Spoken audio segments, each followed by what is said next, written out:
ഇന്ന് ചിക്കനും ഉരുളൻകിഴങ്ങും കൂടി ഒരു റോസ്റ്റാണ് കറിയായിട്ട് കാണിക്കുന്നത്. ആദ്യം ചട്ടി വെച്ച് എണ്ണ വീഴ്ത്തി എണ്ണ നല്ലോണം ചൂടായിട്ടുണ്ട്. അതിലേക്ക് ഇഞ്ചി ചതച്ചത്,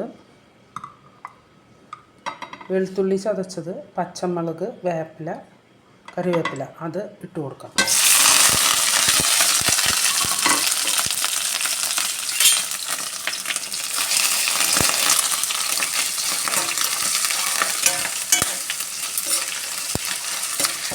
അത് നല്ലോണം ഒന്ന് വാടണം.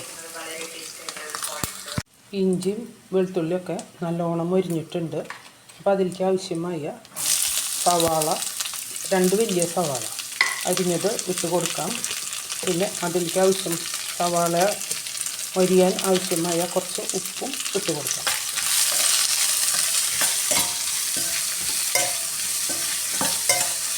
സവാള നല്ലോണം വാടട്ടെ.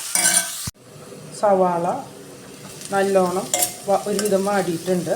ഇനി അതിലേക്ക് ആവശ്യമായ പൊടികൾ 1 സ്പൂണും 1/4 സ്പൂണും 1.25 സ്പൂണ് മുളക് പൊടി, ഇത് മസാലപ്പൊടി, ചിക്കൻ മസാലപ്പൊടി, ഇത് മല്ലിപ്പൊടി നിറച്ചൊരു സ്പൂൺ, 1/2 സ്പൂൺ മഞ്ഞൾ പൊടി. ഇത് അതിലേക്ക് ഇട്ട് കൊടുത്ത് അതിൻ്റെ പച്ചമണം മാറുന്ന വരെ നമുക്ക് ഇളക്കിയെടുക്കാം.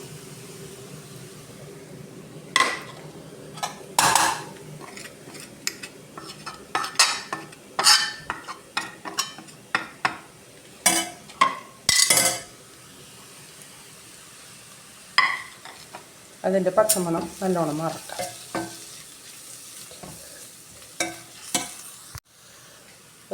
മുളക് പൊടിയും മല്ലിപ്പൊടിയും ഒക്കെ പച്ചമണം ഒരുവിധം നല്ലോണം മാറിയിട്ടുണ്ട്. ഇനി അതിലേക്ക് ഒരു തക്കാളി അരിഞ്ഞു വെച്ചിട്ടുണ്ട്, അത് ഇട്ട് കൊടുക്കാം.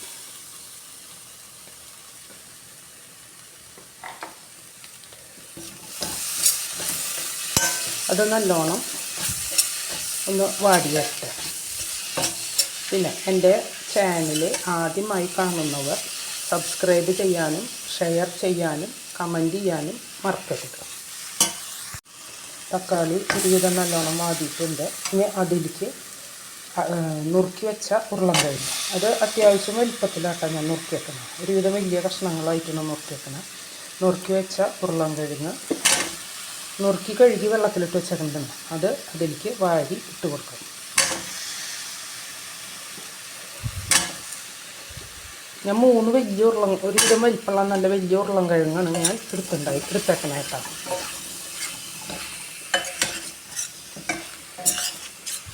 അത് നല്ലോണം മിക്സ് ചെയ്ത്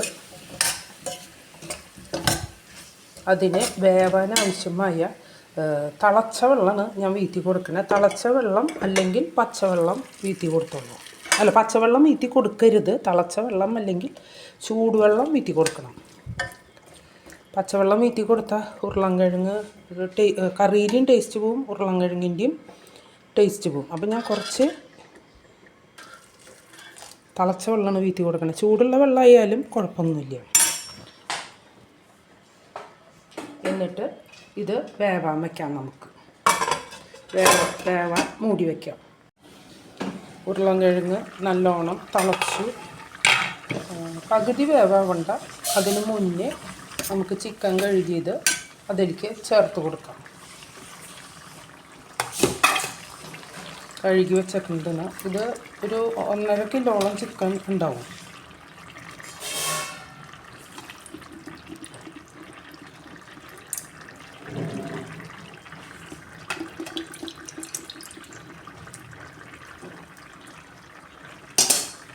ഇത് നന്നായി മിക്സ് ചെയ്ത്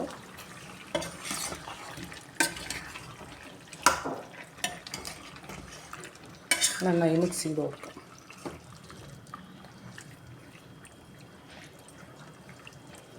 ഈ ലിവർ ഇപ്പിട്ട പൊട്ടി പോവും. അപ്പം ഞാനത് നീക്കി വെക്കുന്നുണ്ട്. തെറ്റിയിട്ട് ഇട്ട് കൊടുത്തതാണ്. അത് അവസാനം കുറച്ച് കഴിയുമ്പോൾ ഇട്ട് കൊടുക്കാം. ഇത് നല്ലോണം മിക്സ് ചെയ്ത് വേവാൻ വയ്ക്കാം. ഇറച്ചി ഒന്ന് വേവട്ടെ.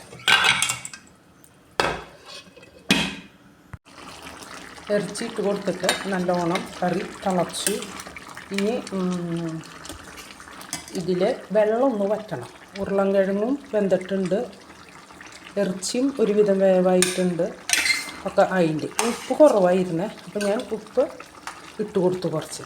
പിന്നെ ഇത് അധികം ചാറ് ഇല്ലാത്തൊരു കറിയാണ്. ഇതിലത്തെ നല്ലോണം ഇതിൻ്റെ ഇത് വറ്റിയെടുക്കണം, ചാറ് വറ്റിച്ചെടുക്കണ ടൈപ്പ് ഒരു കറി. ഇതിൽ ചാറ് ആവശ്യമുണ്ടെന്ന് തോന്നണവർക്ക് ചാറ് കറിയായിട്ട് ഉപയോഗിക്കണമെങ്കിൽ ഇത് കുറച്ച് തേങ്ങ അരച്ച് കൊടുക്കാം. തേങ്ങ അരച്ചതും പിന്നെ അതിൻ്റെ കൂടെ 4 അണ്ടിപ്പരിപ്പിട്ട് അരച്ച് കഴിഞ്ഞാൽ നല്ല കൊഴുപ്പോട് കൂടിയുള്ള ഒരു ഗ്രേവി കിട്ടും. ഇതിപ്പം അധികം ഗ്രേവി ഇതിന് വെച്ച് കഴിഞ്ഞാൽ ടേസ്റ്റ് ഉണ്ടാവില്ല. അതുകൊണ്ട് ഞാനിത് നല്ലോണം വറ്റിച്ചെടുക്കുന്നുണ്ട്.